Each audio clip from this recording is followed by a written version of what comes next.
de las Escrituras. Como le dije esta mañana, inclusive el domingo pasado por la noche, esperamos que los incrédulos interpreten de manera equivocada las Escrituras, ¿no es cierto? Porque son naturales y no pueden entender las cosas de Dios. La Biblia en su verdad está cerrada para ellos, porque la Biblia únicamente es entendida por aquellos que son enseñados por el Espíritu de Dios. Y debido a que no tienen al Espíritu y no tienen la vida de Dios, no esperamos que los incrédulos lleguen a la respuesta correcta. Pero también es verdad que en muchos casos hay creyentes, quienes por varias razones malinterpretan las Escrituras. Vienen a las Escrituras con sus presuposiciones y forzan la Biblia para que se conforme a esas presuposiciones. Vienen a las Escrituras con su teología predigerida y su entendimiento de la doctrina quizás del pasado y quieren forzar la palabra de Dios en eso.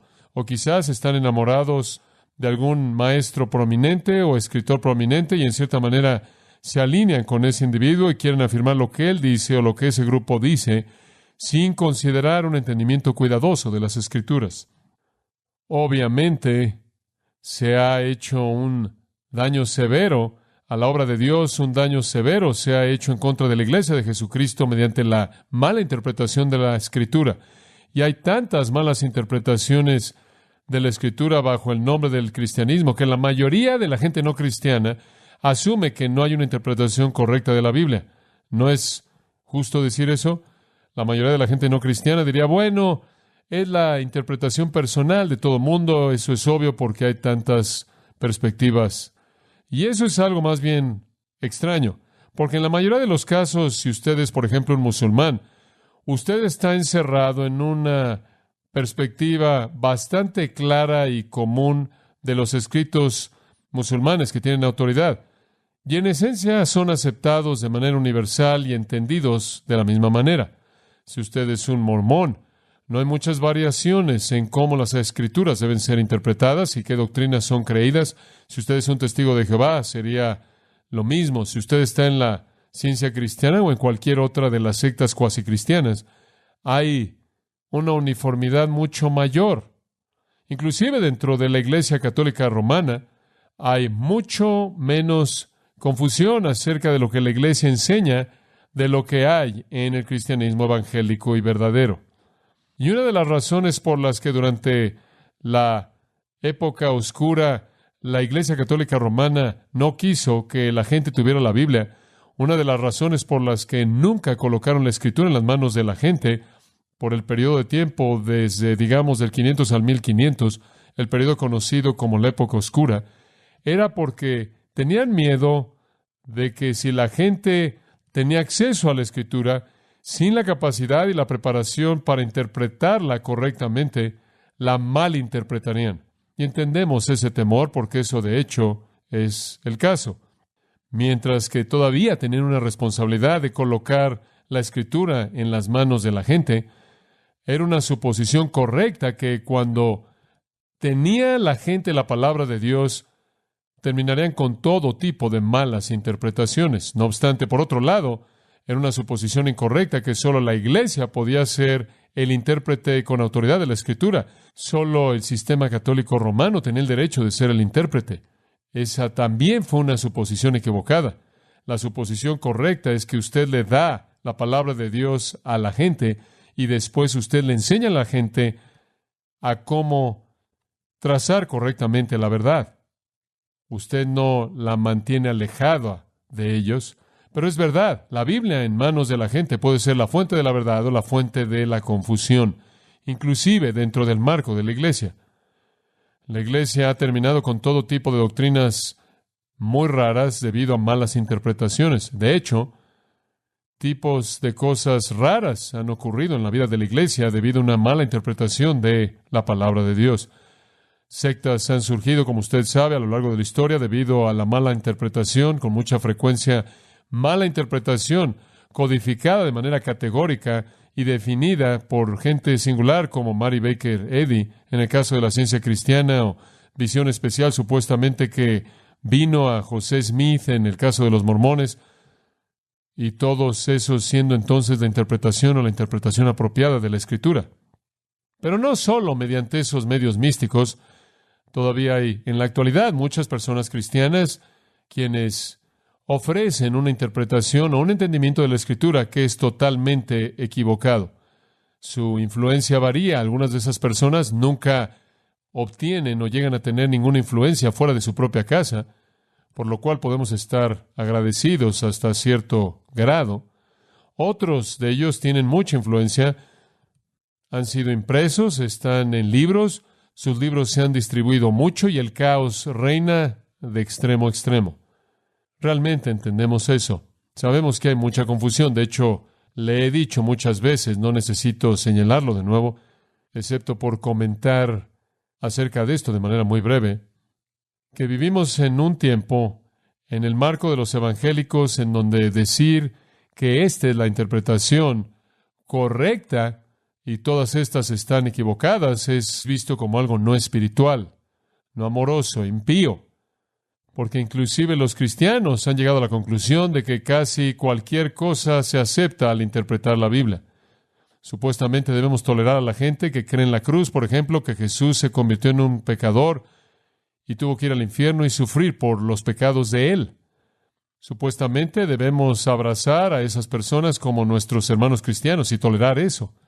Supuestamente debemos abrazar como cristianos a esas personas que creen que uno es salvo por el bautismo y fuera de ser hundido o sumergido en agua, uno no puede irse al cielo. Supuestamente debemos abrazar a gente que cree que hacen una contribución a su salvación, que es gracia, pero es gracia cooperando con obras humanas, lo que lleva a cabo la redención. Supuestamente debemos abrazar a esas personas y llamarlas nuestros hermanos y hermanas, y hacer algo menos que eso es impío y no amoroso y no bíblico y no semejante a Cristo.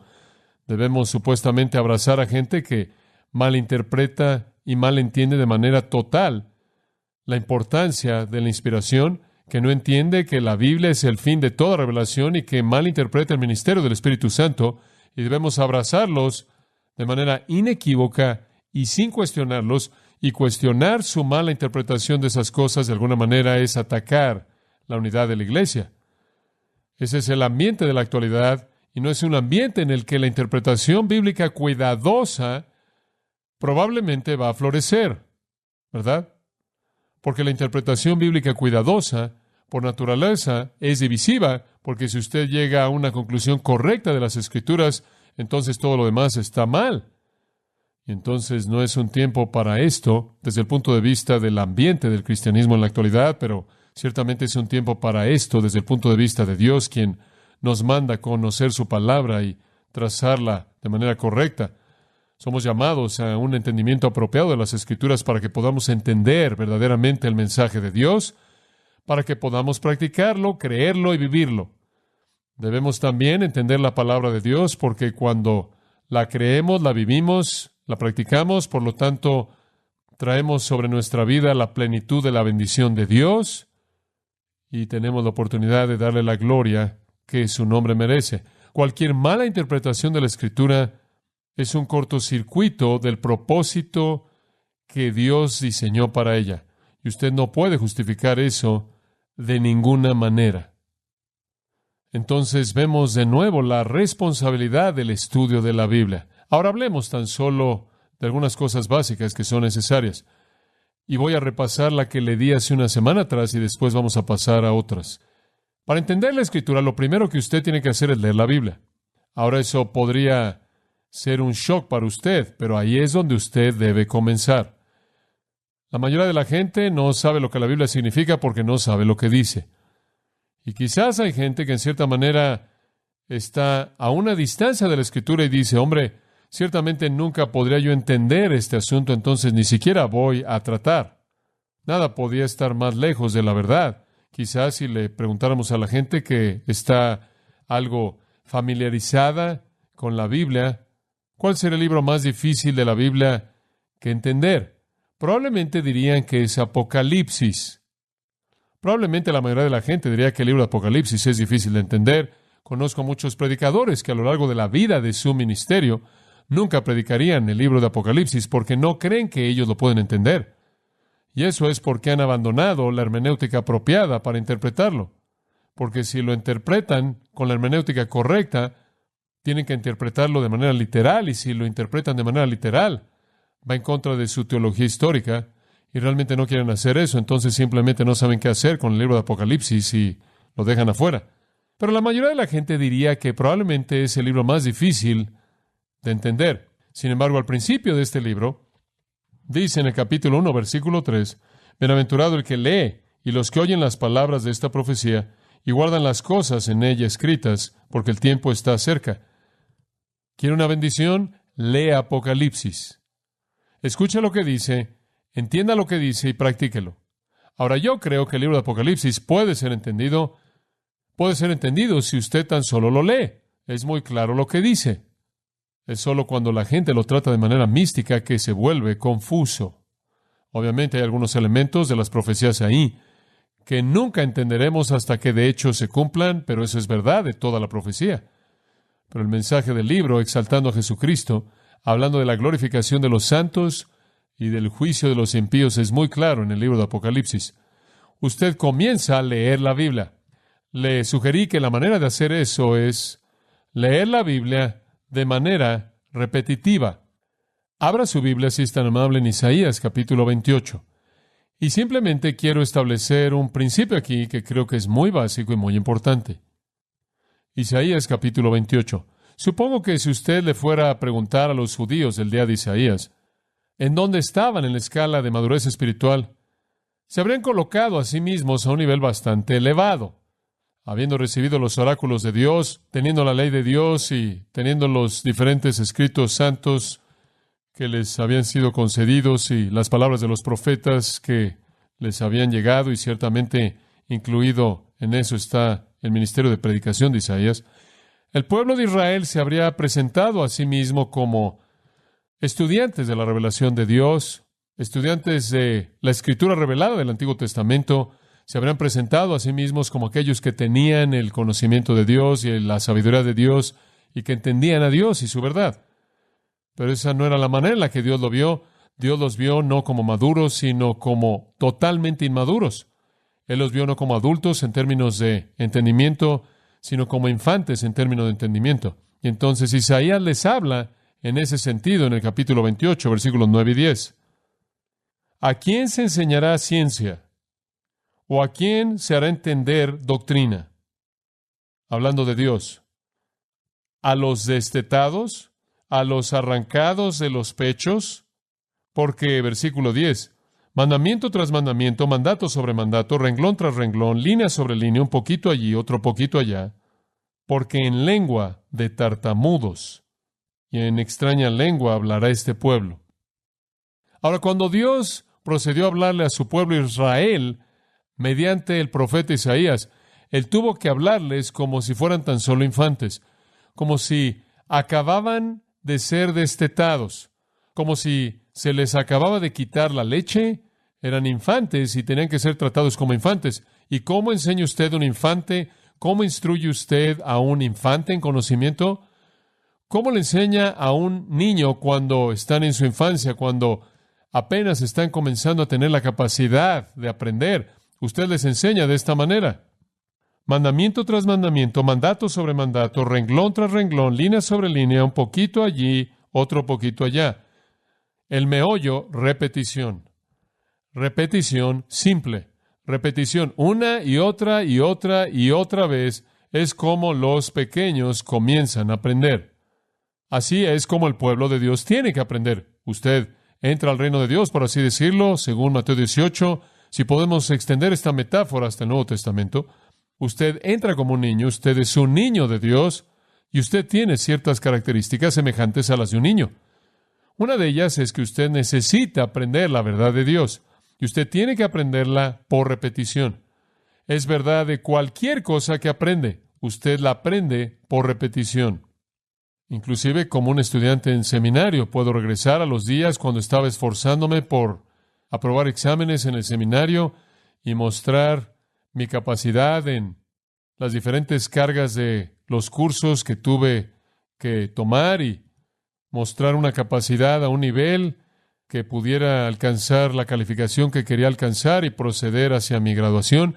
Y me di cuenta que la única manera en la que realmente podía retener lo que era necesario retener era mediante la memorización constante, la repetición constante en mi estudio. Así es como todos aprendemos. Usted aprende por la repetición, una y otra y otra y otra vez. Y conforme usted lee la Biblia, eso es lo que sucederá. Le sugería a usted que con respecto al Nuevo Testamento en particular, usted lo lee de manera repetitiva. Lea la misma sección diariamente durante 30 días. Tome unos 7 capítulos o algo así, algunas veces un poco más, quizás un poco menos.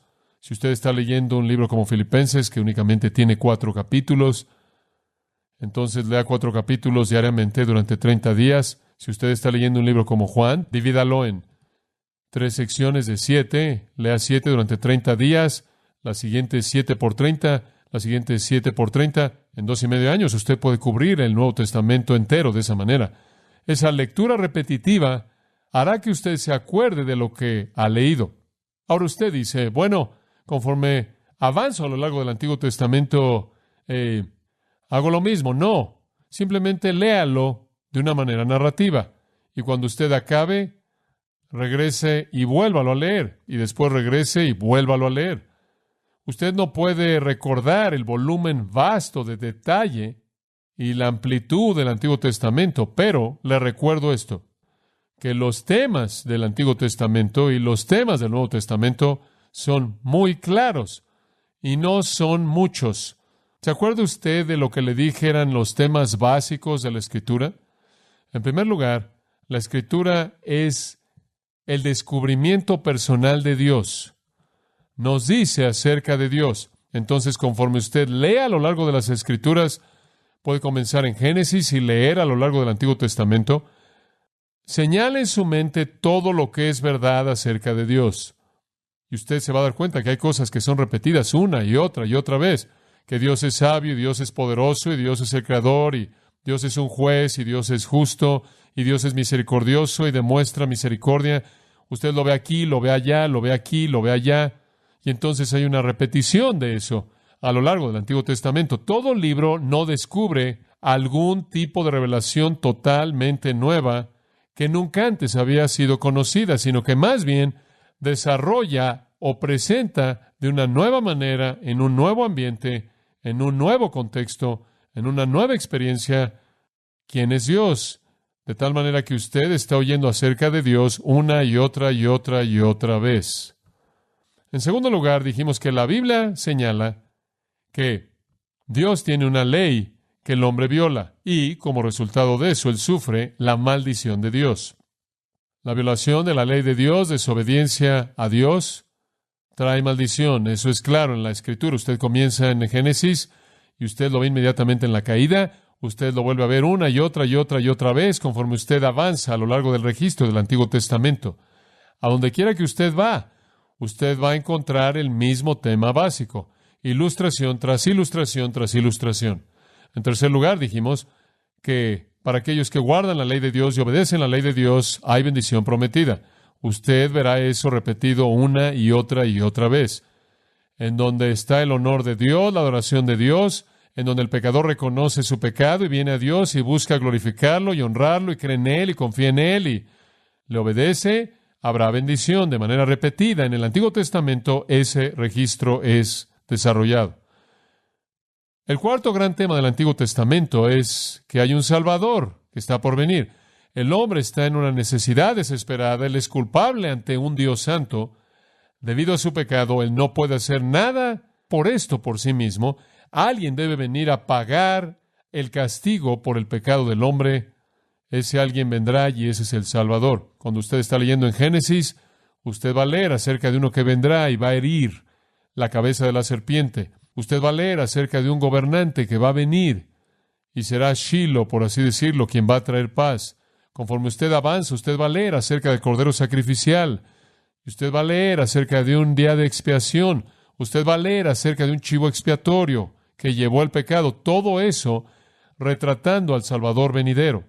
Y después el salmista va a comenzar a identificar al Salvador.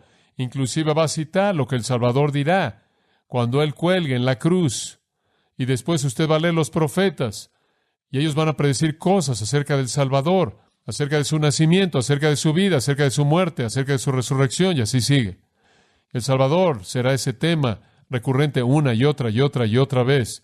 El que está por venir, el que está por venir. Y finalmente, la quinta gran realidad final que abarca todo el Antiguo Testamento es que la historia terminará cuando Dios establezca un reino terrenal en el cual su Salvador glorioso va a gobernar y a reinar. Usted va a encontrar eso una y otra y otra y otra vez.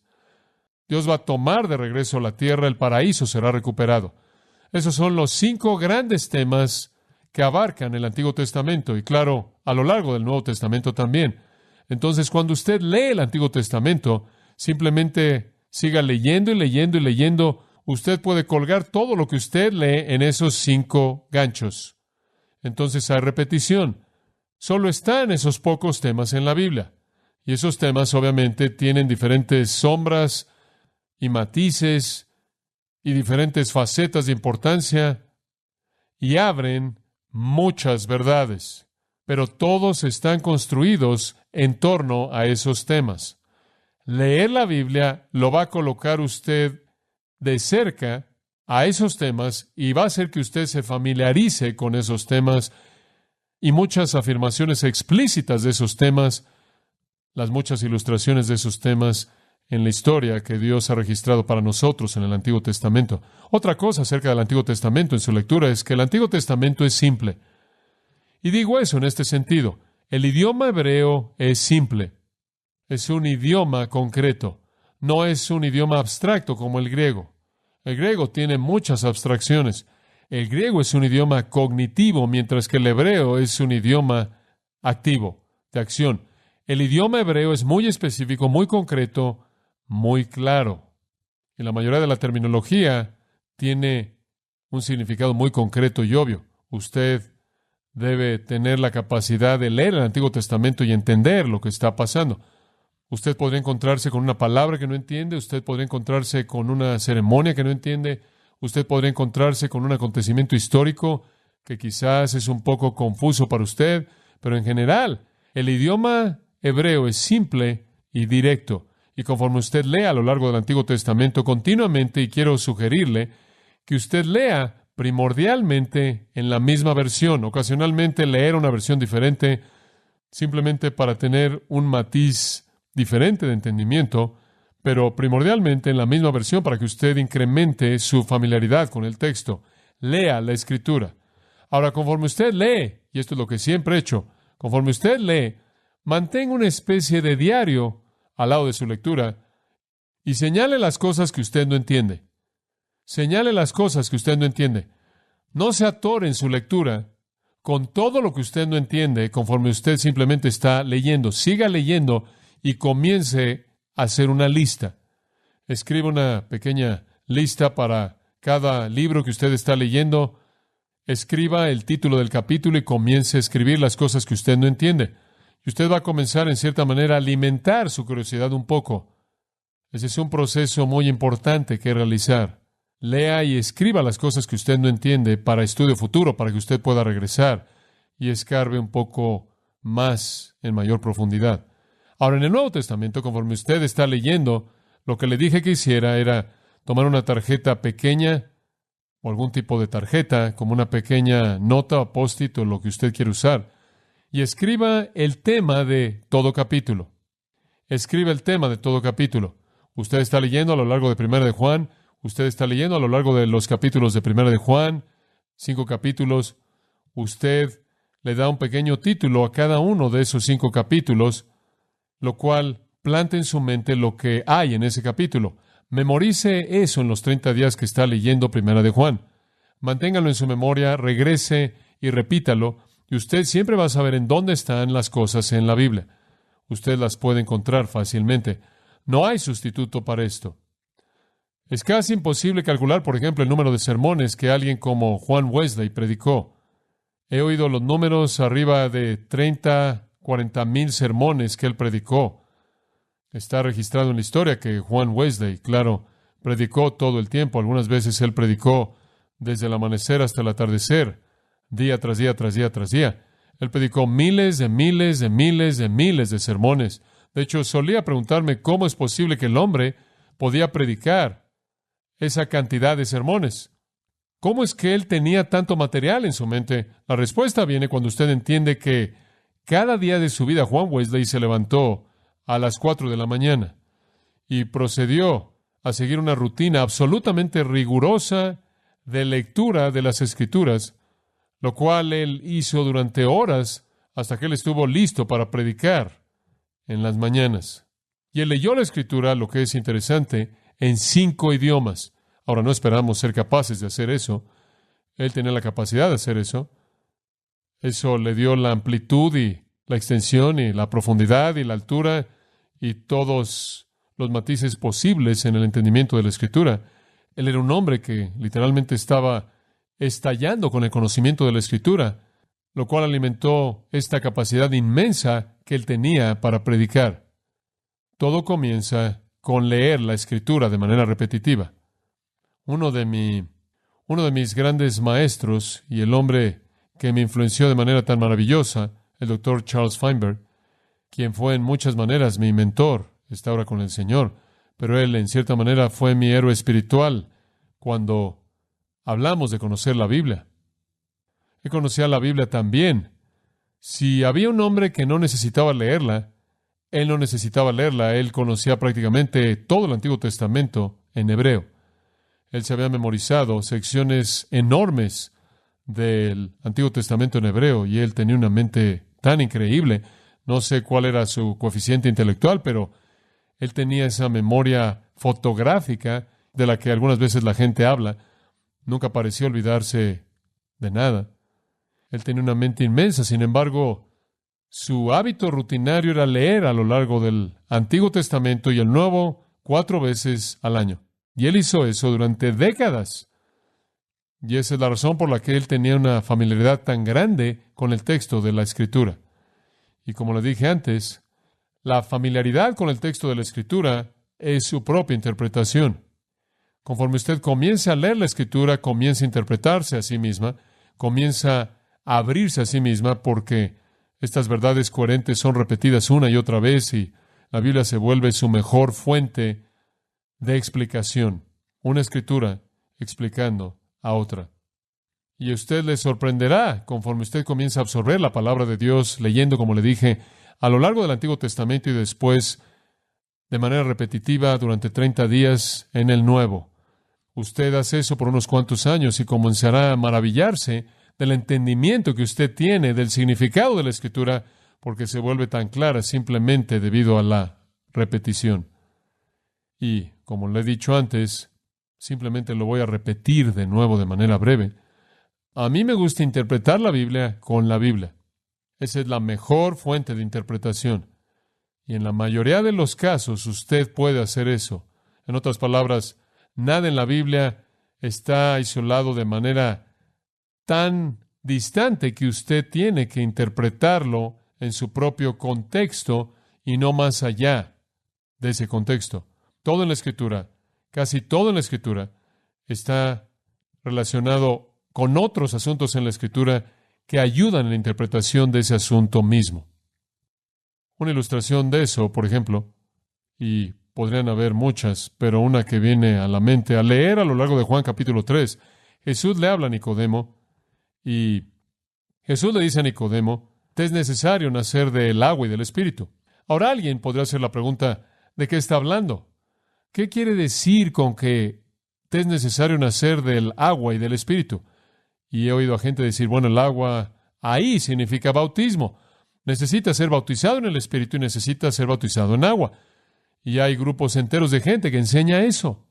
Eso no tiene sentido en absoluto, debido a que el bautismo cristiano no había sido instituido en el momento de esa conversación. Y además, debido a que el bautismo en agua no es el medio de la salvación.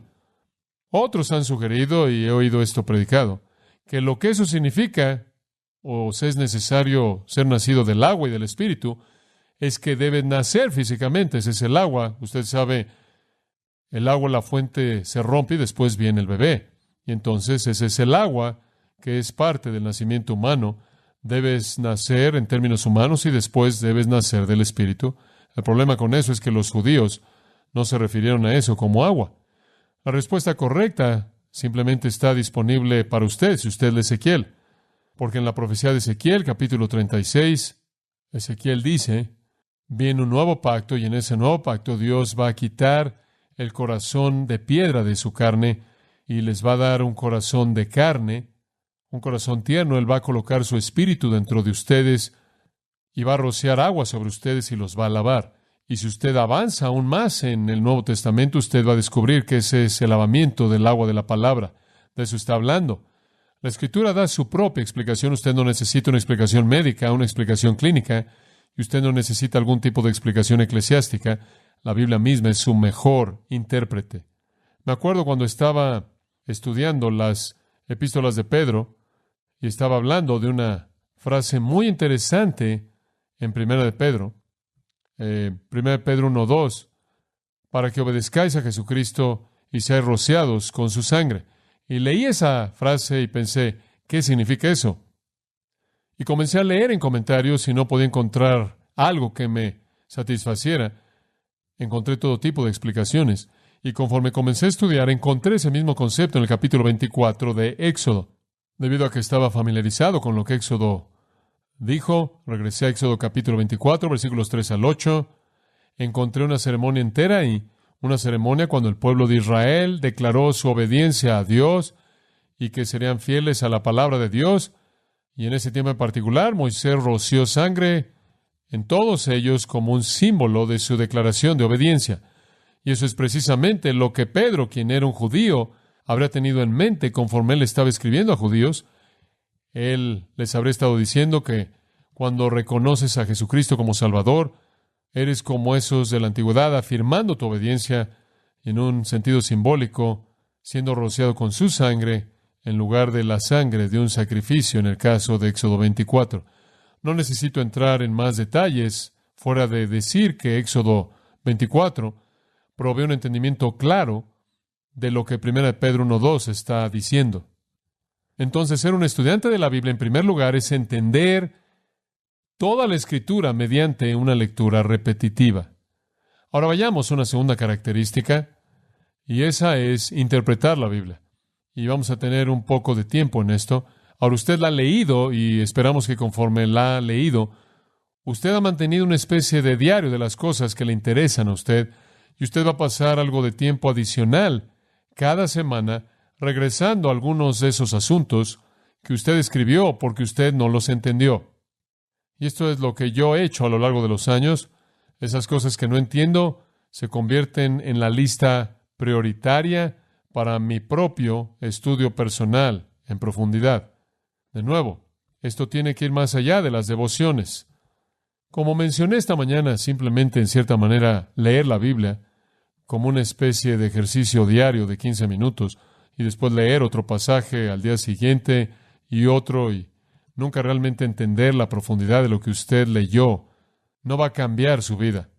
En cierta manera es como meterse una aspirina al día. Usted sabe que podrá tener un poco de efecto a largo plazo, pero no va a cambiar su vida. Al eunuco etíope se le hizo la pregunta, ¿entiendes lo que estás leyendo? A lo cual él respondió a la pregunta de Felipe, ¿cómo podré si alguien que no me enseñare? Tengo que tener algo de ayuda. Estoy leyéndola, pero no estoy seguro de que realmente la estoy entendiendo. Y eso va a ser verdad conforme usted estudia la Biblia. Esa es la razón por la que cuando usted regresa a Nehemías, regrese por un momento a Nehemías capítulo 8. En Nehemías capítulo 8, la palabra de Dios había sido encontrada y Esdras, el escriba, leyó la palabra de Dios al pueblo. Versículo 1. Y se juntó todo el pueblo como un solo hombre en la plaza que está delante de la puerta de las aguas. Y dijeron a Esdras el escriba que trajese el libro de la ley de Moisés, la cual Jehová había dado a Israel. Y el sacerdote Esdras trajo la ley delante de la congregación, así de hombres como de mujeres y de todos los que podían entender, el primer día del mes séptimo. Y leyó en el libro delante de la plaza que está delante de la puerta de las aguas, desde el alba hasta el mediodía, en presencia de hombres y mujeres y de todos los que podían entender. Y los oídos de todo el pueblo estaban atentos al libro de la ley. Ahora, Estuvieron ahí por lo menos 6 horas, de pie, en la plaza, escuchando 6 horas de lectura bíblica. Eso me dice que tenían una capacidad de atención que nuestra sociedad no conoce. Y estuvieron atentos todo el tiempo. Y el escriba Esdras estaba sobre un púlpito de madera. Me imagino que de ahí vinieron estos púlpitos, que habían hecho para ello. Y junto a él estaban Matatías, Sema, Anías, Urías, Hilcías y Masías. Versículo 5. Abrió pues Esdras el libro a ojos de todo el pueblo, porque estaba más alto que todo el pueblo, y cuando lo abrió, todo el pueblo estuvo atento. Estuvo de pie por 6 horas en la plaza y lo escuchó leer. Bendijo entonces Esdras a Jehová, Dios grande, y todo el pueblo respondió amén, amén, alzando sus manos. Ese fue, me imagino, el comienzo de lo que todavía se lleva a cabo cuando la palabra de Dios es proclamada. La gente dice amén. Y se humillaron y adoraron a Jehová, inclinados a tierra. Y los levitas que ayudaban a Esdras, están ahí enlistados. Observe el final del versículo 7. Hacían entender al pueblo la ley, y el pueblo estaba atento en su lugar. Y leían en el libro de la ley de Dios claramente, y ponían el sentido traduciendo o explicando, de modo que entendiesen la lectura. Ese es el segundo aspecto del estudio bíblico. Usted escucha, oye, usted absorbe lo que puede y después va más allá de eso. ¿Qué dice la Biblia? Primera pregunta, ¿qué dice la Biblia? Segunda pregunta, ¿qué significa por lo que dice? ¿Qué significa por lo que dice? Esto es trazar la verdad de manera correcta. Esto es cortarla derecho. Y esto es absolutamente necesario si las partes van a encajar como un todo. Si usted no corta los pedazos de manera correcta, usted no puede unir el todo. La otra noche estábamos teniendo una discusión en la Junta de Ancianos, la cual pensé que fue una discusión muy útil, acerca de teología. Y hay muchas personas que dirían, yo rechazo la teología sistemática y acepto la teología bíblica. Bueno, quiero ser conocido como un teólogo bíblico. En ese sentido, su teología parte del texto. Su teología es desatada a partir del texto. Su teología emana del texto de la Escritura. Usted no debe desarrollar un sistema de teología y después imponerlo como un filtro en la Biblia. Usted debe ser un teólogo bíblico. Y eso quiere decir que la teología emana del texto, emana de los versículos mismos. Pero escuche con mucha atención. Eso no está en conflicto con la teología sistemática. Podría estar en conflicto con el concepto clásico de teología dogmática, el cual es un sistema teológico eclesiástico impuesto sobre la Biblia y la gente. Podría estar en conflicto con la teología dogmática, el cual es un término técnico para eso, pero no está en conflicto con la teología sistemática. Le voy a decir lo que quiero decir. Cuando usted ha cubierto toda la Biblia y ha visto toda su verdad y ha dicho todo lo que Dios quiere que sea dicho, cuando usted terminó, ese será un sistema de verdad perfecto, sin falla, que no tiene contradicciones. Tiene que ser sistemático, porque Dios es un Dios de orden absoluto. Entonces, como estábamos diciendo la otra noche, es simplista decir, rechazas la teología sistemática. No puedes decir eso. Usted puede decir rechazo un filtro teológico no bíblico o teología dogmática desarrollada por algún concilio eclesiástico o algunas personas o alguna persona que es impuesta en la Escritura. Pero cuando usted ha realizado todo su trabajo en la teología bíblica, lo que da lugar es a una teología perfecta, ordenada, en armonía, sin contradicciones, lo cual es un sistema perfecto. Alcanzar todo lo que refleja de manera perfecta la naturaleza de Dios. Entonces, estamos tratando de llegar a un entendimiento así, claro, amplio y completo de lo que la Biblia enseña desde Génesis hasta Apocalipsis, de tal manera que podemos decir, aquí está, en su orden perfecto y armonía perfecta, interrelación perfecta, sin contradicción. En ese sentido, reconocemos la teología sistemática. No es el intérprete de la Escritura, sino es el resultado de una interpretación apropiada de la Escritura. Cuando usted va a la palabra de Dios con las herramientas exegéticas, con un enfoque expositivo, y entiende usted su verdad, al final estará en armonía perfecta. Y también eso es parte de creer en lo que llamamos analogía a Escritura. Eso quiere decir que la Escritura es coherente consigo misma, análoga a sí misma, y no se contradice en sentido alguno. Hay misterios, sí, no entendemos. Hay cosas que son contradictorias aparentemente para nosotros, pero en realidad no son contradictorias en absoluto, porque Dios es un Dios de orden, no un Dios de confusión. Entonces es necesario que interpretemos cuidadosamente la Escritura como para entender lo que dice, y al final esa interpretación encaja de manera perfecta, en orden y armonía, sin contradicciones. Ahora, si usted echa a perder la interpretación en el proceso, usted no puede tener ese sistema ordenado al final. Es absolutamente crucial que dividamos de manera correcta la palabra de Dios. Esa es la razón por la que he dicho a lo largo de los años, la única persona que realmente tiene un derecho de ser un teólogo es un exegeta. Alguien que interpreta la Escritura tiene un derecho de decir soy un teólogo. Alguien que no interpreta las páginas de la Escritura puede decir que es un teólogo, pero es un teólogo que toma de alguien más. La teología más pura sale del texto mismo. Ahora, la mala interpretación de la Biblia ha creado muchos problemas. Permítame darle algunas ilustraciones.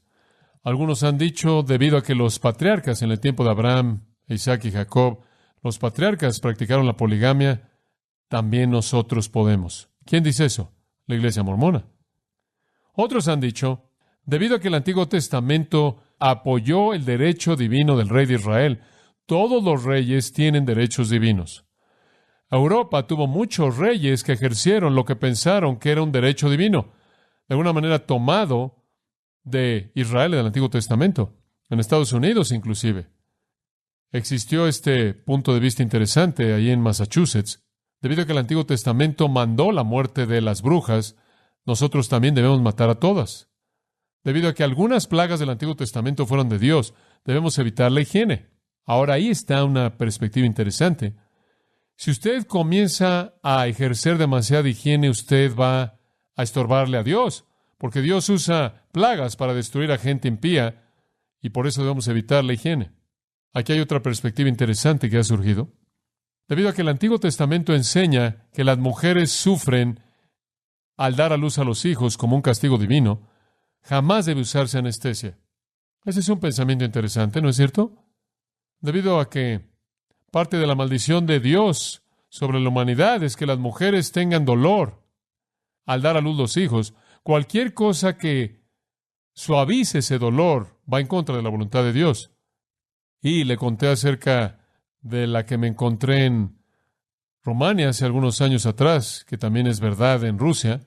Debido a que las mujeres son salvas engendrando hijos, nunca deben hacer algo en términos de anticonceptivos, y si hacen eso, tienen la posibilidad de perder su salvación. Ahora, algunas personas ven la Biblia y ven todo esto y en cierta manera se rascan la cabeza y dicen, no sé qué hacer con todo esto. Me acuerdo que hablé con un hombre muy prominente, quien era un pastor, quien había sido estudiante mío, y eventualmente fue a asistir al seminario, se graduó del seminario, fue pastor de una iglesia, y estaba hablando con él en una ocasión en una conferencia en Hume Lake, en donde los dos estábamos hablando. Y él estaba hablando acerca de interpretar el Antiguo Testamento. Y él simplemente de manera abierta le dijo a la gente, él dijo, ¿sabe una cosa? Yo simplemente he decidido todo para todo mundo. Todo en el Antiguo Testamento para todo mundo. Esa es una afirmación bastante sorprendente. Y entonces cuando lo vi, después de algunas de las sesiones, le dije, quería preguntarte de eso que dijiste anoche. Dijiste que decidiste que, en cierta manera, tratar de entender todo lo que hay en el Antiguo Testamento era bastante complicado. Simplemente decidiste tomar todo para todo mundo. Resulta que en el momento que hablé con él, en ese momento estaba comiéndose un hot dog y no era una salchicha de res. ¿Qué quieres decir que tomas todo para todo el mundo? ¿Cuándo mataste a tu último cordero? ¿Y cómo es que te cortaste las patillas y no las tienes alrededor de tus oídos? Digo, ¿por qué te estás comiendo ese hot dog? No puedes decir eso. Tienes que interpretar las Escrituras. Usted no puede terminar con un concepto general. La gente con frecuencia me pregunta, ¿cuál es la clave para interpretar el Antiguo Testamento, para entender qué era para los judíos en su época y lo que es para nosotros? Respuesta, el contexto de todo pasaje. No hay una fórmula singular que usted simplemente puede aventar en todo el Antiguo Testamento. Ahora, al usar con precisión la palabra de Dios, 3 errores tienen que ser evitados. Voy a darle estos 3 errores que evitar y después el próximo domingo vamos a hablar de cómo entenderlo correctamente. 3 errores deben ser evitados. Nunca llegue a una conclusión a costa de una interpretación apropiada. Nunca llegue a una conclusión o presente un punto a costa de una interpretación apropiada. No use la Escritura para apoyar su punto de vista. A usted se le ocurre una buena idea, usted piensa que funciona y usted simplemente la impone sobre la Escritura. Digo, esto realmente se vuelve raro. Este escritor, más bien raro, estaba predicando en contra de que las mujeres se colocaran el cabello en la parte de arriba de su cabeza, porque él pensaba que debido a que el cabello de una mujer era su cubierta, su gloria, debería estar por todos lados en todo momento. Entonces, colocarla en la cabeza era una brecha de la Escritura. Y supuestamente el versículo usado se encontró en Mateo 24. No descendáis de la azotea. Ahora usted conoce el versículo, ¿no es cierto? Está hablando del tiempo de la tribulación y dice, los que están en la azotea no desciendan o no bajen. Es como el predicador que fue a visitar un día y tocó la puerta en la casa de uno de sus congregantes, queriendo darle algo de consejo espiritual. Y él tocó y tocó, y él podía ver que la televisión estaba encendida, las luces estaban prendidas, bang, bang, bang, nadie vino. Entonces escribió, he aquí estuve en la puerta y llamé. Si algún hombre hubiera oído mi voz y hubiera abierto, hubiera entrado y hubiera cenado con él. Lo pegó ahí en la puerta. El domingo vino una mujer y le entregó una nota que decía Génesis 3:10. Estaba desnudo y me escondí. Bueno, supongo que hay usos raros de la Escritura como esos, porque esa es una manera rara de ilustrar el punto.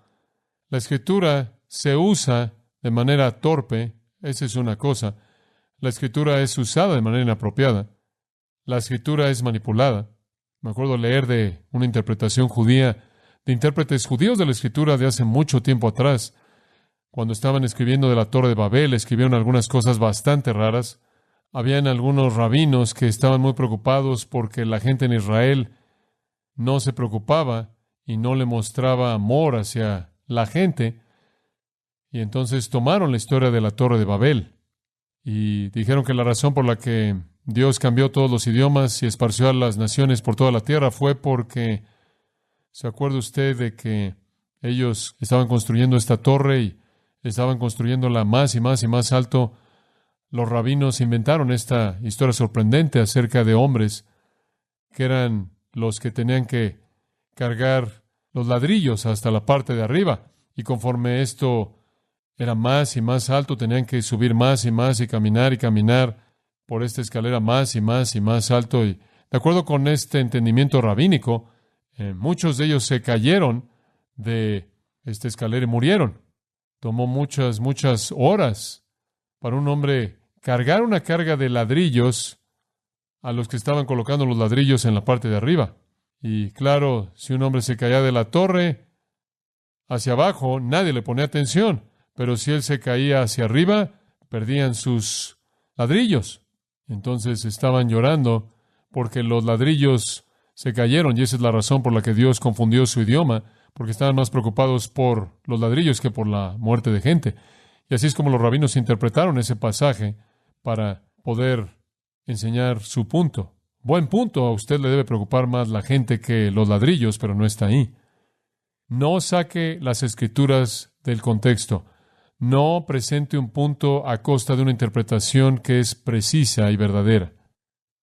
Esto demanda diligencia, estudio cuidadoso, estudio reflexivo, para que podamos usar bien la palabra de verdad y por lo tanto no necesitemos avergonzarnos, 2 Timoteo 2:15. En segundo lugar, evite la interpretación superficial. Evite la interpretación superficial. Uno de los problemas comunes al interpretar la Biblia es esta pequeña frase: este versículo significa para mí esto, esto y aquello. Permítame decirle algo. No importa lo que significa para usted. La pregunta es, ¿qué significaría si usted no viviera? ¿Qué significaría si usted no existiera? ¿Qué significa? Punto es lo que importa, no lo que significa para usted. Algunas veces usted oye a la gente reunirse y supuestamente tiene un estudio bíblico, lo cual es un poco más que una reunión de ignorancia. La gente dice, bueno, vi este versículo y siento que este versículo está diciendo, no importa lo que usted sienta, eso no tiene nada que ver con eso. No es cuestión de cómo se siente usted acerca del versículo, no es cuestión de lo que usted cree que significa para usted. Evite hablar de lo que viene a su mente en la interpretación bíblica, el manejo descuidado de la palabra de Dios. Todos queremos reconocer el sacerdocio del creyente, sí. Todos queremos reconocer que tenemos unción de Dios, el Espíritu de Dios que mora dentro de nosotros, y el Espíritu de Dios quien mora dentro de nosotros es el Maestro que nos enseña. Todos queremos reconocer eso, pero eso no es justificación para tratar de manera ligera la Escritura. Esa es la razón por la que 1 Timoteo 5:17 dice, los ancianos que trabajan duro en la Escritura son dignos de doble honor. Es trabajo duro. Evite la interpretación superficial. Evite, esto significa para mí. Esa no es una afirmación que debe estar antes de cualquier interpretación de la Escritura. La pregunta es, ¿qué significa si usted no existe? ¿Qué significó antes de que usted naciera? ¿Y qué significará después de que usted muera? ¿Qué significa para gente que nunca lo conocerá usted? ¿Qué significa? Punto. Eso es lo que importa. Y después, en tercer lugar, otra cosa simplemente que mencionar a manera de evasión, que evitar. Evite espiritualizar o alegorizar la Biblia. Espiritualizar o alegorizar la Biblia. Esto es aquello que le da a la Biblia algún tipo de significado místico. En otras palabras, lo que está en la superficie no es el significado, sino lo que está escondido se convierte en el significado. Esto es muy popular. Podríamos hablar de alegorizar. No es tan popular en la actualidad como solía ser, aunque está resurgiendo un poco. Alegorizar significa decir que el significado histórico no es el significado real, y de hecho podría ser nada más que un invento. El significado histórico no es el significado real. El significado real es el significado espiritual escondido debajo de la superficie. Y una vez que usted dice que algo en la Biblia es una alegoría, esto es, que es únicamente un símbolo de la realidad, usted acaba de hacer que sea imposible saber qué es esa realidad. Porque si esa realidad no puede ser discernida mediante el entendimiento normal del idioma, ¿cómo puede ser discernida? Por ejemplo, hace varios años atrás, un libro fue escrito titulado Si perezco, perezco. Fue presentado como un comentario del libro de Esther. Y ahí, en el libro, Esther estaba alegorizando el libro de Esther, de tal manera que Esther se convirtió en el Espíritu Santo, y la historia entera del libro era la operación del Espíritu Santo en la vida de un creyente, en la batalla entre la carne y el Espíritu, y la batalla espiritual y demás. Y gran parte de lo que estaba en el libro era verdad del Nuevo Testamento, pero no tenía absolutamente nada que ver con el libro de Esther, y por lo tanto confundió el significado de Esther, y ninguna persona leyendo el libro de Esther jamás habría entendido ese significado. Ningún entendimiento normal de Esther habría dado lugar a eso. Patricia y yo estábamos en una conferencia bíblica ahí en el lago Ginebra, y estaba ahí con otro orador, con otro predicador. Nunca olvidaré el momento porque él estaba predicando y después yo estaba predicando y estábamos alternando, teniendo un buen tiempo haciendo eso. Y yo le dije, estábamos comiendo algo, una botana en este pequeño café y ahí en este centro de conferencias, en la Universidad George Williams en el lago Ginebra. Y yo le dije, ¿de qué vas a predicar en esta noche? Y él dijo, voy a predicar del rapto de la iglesia. Yo dije, oh, eso va a ser maravilloso, estoy seguro, y la gente va a ser animada. Yo dije, ¿cuál va a ser tu texto? Él dijo, Juan 11. Y yo pensé, Juan 11. El rapto es Juan 14, 1 Tesalonicenses 4, 1 Corintios 15. ¿Qué es esto de Juan 11? Yo dije, Juan 11 es la resurrección de Lázaro. Todo tiene que ver con Lázaro siendo resucitado de los muertos, María y Marta. Y yo dije, ¿cómo es que vas a predicar del rapto de Juan 11? Él dijo, oh, vas a tener que venir esta noche. Yo dije, creo que voy a ir. Entonces él predicó del rapto de Juan 11. Ahora no me puedo acordar. Realmente fue inteligente. Y la gente estaba diciendo, profundo, profundo, wow, usted sabe. Ellos no saben, usted simplemente. Y Lázaro era la iglesia. Y él saliendo de los muertos era santos siendo resucitados. Creo que Marta era los santos del Antiguo Testamento. Y María eran los santos vivos del Nuevo Testamento. Y esto lo hizo por 1 hora y fue hecho de manera muy inteligente. Nada más que no estaba ahí. Y cuando acabó, nos volvimos a reunir y él me dijo, ¿alguna vez habías visto eso en Juan 11? Y yo dije, nadie jamás ha visto eso en Juan 11. Y al día siguiente, cuando nos levantamos para hablar, él dijo, ¿sabes una cosa? Recibí una felicitación maravillosa ayer. John MacArthur dijo que nadie jamás antes de mí había visto eso en Juan 11. Ahora, yo creo en el rapto de la iglesia. No está en Juan 11. Hay cosas en Juan 11 que deben ser predicadas. Pero una vez que usted me dice que lo que dice no es lo que significa, entonces usted me puede decir que significa cualquier cosa. Porque si no puede entender el significado del uso normal del idioma, ¿cómo es posible que pueda entender el significado? Escuché una serie de 8 cintas, un estudio del libro de Nehemías. Y me acuerdo de esto de manera tan vívida porque estábamos en un diálogo en una consejería cuando Jerry Mitchell era parte de los pastores hace años atrás, y Jerry se me acercó y dijo, tuve una sesión de consejería muy extraña esta mañana, John, quizás me puedes ayudar. Aconsejé a una pareja joven, se van a casar,